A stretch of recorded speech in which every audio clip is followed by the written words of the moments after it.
If you're waiting for doubt to disappear before you lose weight, you'll be waiting a long time.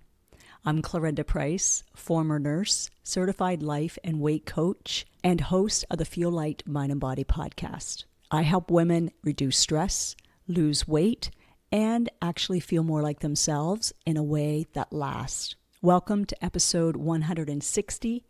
Doubt is slowing your weight loss. Here's how to work with it. Doubt is that feeling of uncertainty, hesitation, not fully being convinced that something will work or that it will last. And when it comes to weight loss, it shows up a lot. This episode comes from a client session I had last week. Lisa gave me permission to share whatever I wanted to share to help you, the listener. She had been away for a couple of weeks, so we started with her micro wins, things that she was proud of, things that may have shifted, and also looking ahead at possible obstacles as she got back on track. She shared that her mindset was healthier. She had less judgment towards herself and more appreciation for her body. In fact, she said that now she's grateful for her body, how it supports her, and the strength that it has, no matter what this number on the scale is saying. She wants to continue to give her body good nutrition, movement, good quality sleep, and connection no matter what. Her face lit up when she shared this. I see myself differently. I feel closer to God the more conscious and present I become. I'm honoring myself. I feel so much love and gratitude now. I feel renewed. That is so beautiful. She's been putting the work in, and now that's freeing up a lot of extra energy for her. She said that she feels safe and empowered, and then she added, but Clarenda, I don't want to take doubt with me. I want you to hear that again. I feel safe and empowered, but I don't want to take doubt with me. Kind of sounds reasonable, doesn't it? But as soon as she said it, I could see it. Her face tightened, her body got tensed up, and she even leaned forward like I could feel it through the screen, as though she really wanted to get that point across to me because it was very important. I immediately knew that tension wasn't doubt itself. It was her resistance to the doubt being there. She's tired of it holding her back, and it goes against what she logistically knows. She's a nurse as well. And that makes sense because doubt can really mess with our mind, but it's not realistic. So then I said to her, what if that thought is delusional? She paused, kind of tilted her head and said, tell me more. I think she was confused. I said, doubt is part of the human experience. Your brain is wired to offer doubt when there's uncertainty or when you're about to do something outside of your comfort zone. It's protective. And I said it was delusional because really the only way to eliminate it would be something like a lobotomy. And we're not doing that. So as long as you're alive and human, doubt is just coming with you. And that's actually where the shift started for her. Because up until that moment, she'd been operating from a thought like, I need to get out of this doubt. I need to get rid of the doubt. The sooner the better. And that was creating pressure, resistance, and more tension in the body. So I asked her, what if you could have doubt and still take action? She looked a little uncertain. So I said, it can come along with you for the ride.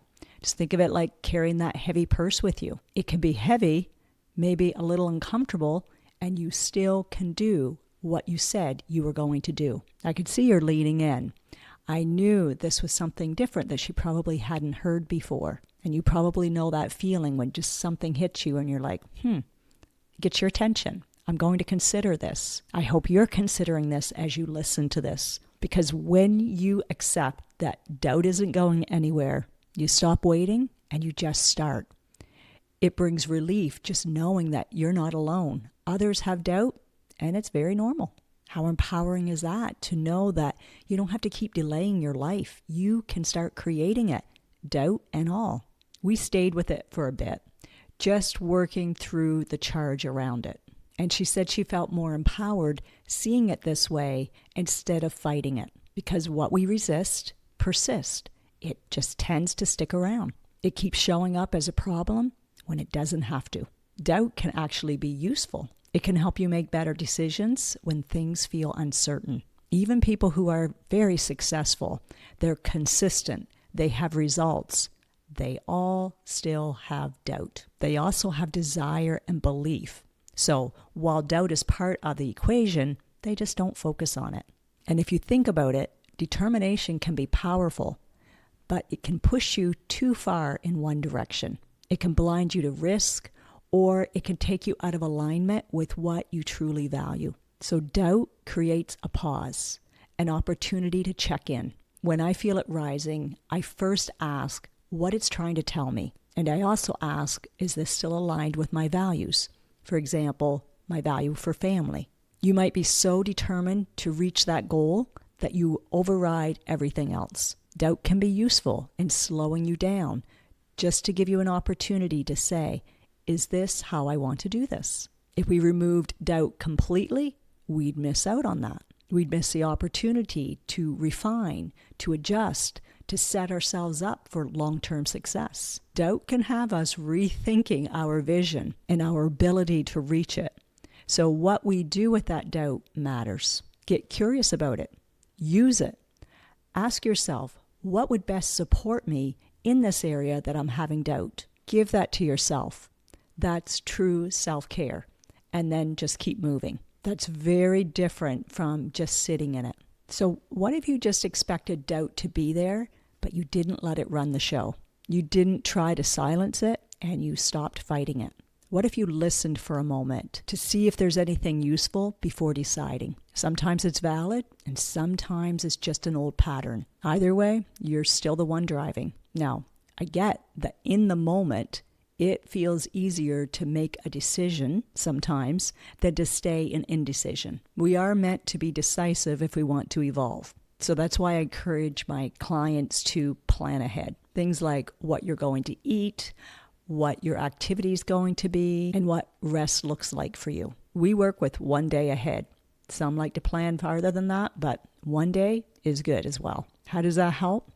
Well, there are estimates that we make 35,000 decisions a day. So instead of going back and forth all day long between the emotional part and the logistical part of your brain, you just take that time, might take 5 to 10 minutes, and make all the decisions at once. That's less energy than it takes when it's scattered all throughout the day, leading to decision fatigue. Then when doubt shows up, you're like, we've already decided this. And we decided it with right up here, with the prefrontal cortex, with the part of our brain that can see in the future and has our best interest in mind. And remember, when you are in that indecisive, spinning, and doubtful state, that's when that part of your brain just kicks in, gives you the doubt because it wants to conserve energy. It wants to stay comfortable and stay with what's familiar. You know, the old habit that is the path of least resistance. So yes, when you're doubting and indecision, a quick decision can feel reassuring, but often it's not our friend. It usually isn't considering our future. It's only considering what would provide relief right now. That's the amygdala. Certainty makes us feel like we have more agency over our lives. So of course Lisa wanted to suppress the distress of doubt. We all know that feeling, and we don't like it. And there's a reason for that. Neuroscience says that it's because the parts of the brain that process uncertainty are close to the parts of the brain that respond to discomfort. It's all tied into safety. I also want to add that acute stress upregulates our dopamine receptors. It makes us much more reactive to things that are in our environment that offer immediate relief from what we are feeling. It's an escape option. That could be food, binge watching, scrolling, drinking, shopping online, or just simply checking out. Even positive excitement can do this. You smell pizza, and then suddenly the plan you made last night just doesn't seem as appealing. So one simple, not always easy, step that you can take is to simply pause. Ask yourself, what is that quieter voice saying inside? Not the loud, noisy ones, the quiet one. What is she saying? What do you intuitively know that's best for you? That is what you really, really want. At the beginning, when this is a new practice, your inner voice may be more influenced to just do it this one time, people please, or simply give in to the pleasure of the moment at hand. It still wants to enjoy that dopamine spike. That's when we know that we need to not only educate our inner voice, but also to connect it with our future self. We want to increase our desires and beliefs for what is possible. Again, those helpful questions like, what is it that I really want? And what would help support me in order to get there? The more you practice that, the easier it will be for you to hear. Here's a real life example.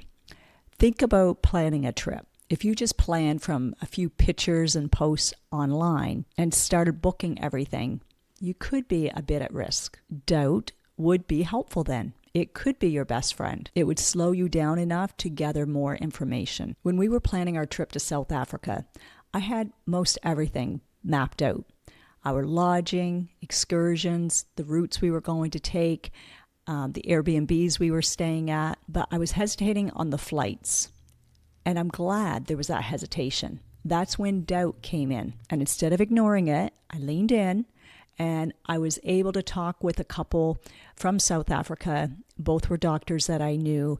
And they came, sat down at our table and went through the plan that I had from beginning to the end. They said some routes were great, like from Johannesburg, we were driving down to Cape Town on through the garden route, but we were planning to fly from Storms River to Johannesburg, we were planning on driving from Storms River to Johannesburg, and they said, no, that is way too risky. So good to know. We were able to book flights instead. We were glad to find out that it wasn't safe. We felt more confident with our decisions moving forward. That's informed intuition. Doubt actually helped us. Without that pause and then support, our trip could have gone quite differently. Instead, we had an amazing trip. Now, back to Lisa. She said at the end of the session that she could see the importance of building strength in mental and emotional, not just the physical strength. Instead of thinking, I need to eliminate doubt so I can lose weight faster, she's going to visualize herself moving forward with it there. She's now willing to feel that discomfort without thinking that something has gone very wrong, because that's what's actually sustainable. She said she now feels ready for that next stage of growth. We talked about creating new neural pathways so the old ones can just fade away. That's part of the rewiring process. She loved that she was leaving with more self-trust, working with her body and not against it. In fact, working with her mind and not against it, with her emotions and not resisting them. She also said that she felt a huge sense of relief, that she didn't have to eliminate it, that it was normal to have it, and she could just take it along with her and work with it. It didn't have to keep holding her back. That is one example of how having support is invaluable. Having someone to reflect it back to you. This helps you move through it so much faster, whether it's one-on-one or in a group. Because without that balance in your mind and body, it's really hard to live life and enjoy it to the fullest. You miss out on opportunities, and that can feel heavy and depressing. So let's review some takeaways. I'll keep them short. Doubt is part of being human. It feels uncomfortable because we're wired for certainty, but it's not a problem. Not knowing what doubt is trying to tell you can feel more intense. So get specific. What exactly are you doubting? Name it and address it. Do those things really matter to you? Maybe, maybe not. You'll know. Remember your small wins, the micro wins, because they add up to your macro wins, the big wins. The big wins don't usually come from one big moment. It's all the consistent ones that add up. Take an active approach with doubt. Look at the drawbacks and the benefits. Gather your information and then make the best decision. As a nurse, I used to gather more data than probably was necessary. But you know what? It made me thorough, it made me reliable, and a better team member. Doubt supported me in that. It had me asking, what else? What am I missing? And then I could add it to my assessment. If you ignore doubt, it just sits there and drains your energy. If you look at it briefly, then move forward, it can actually support you. And here's the other piece.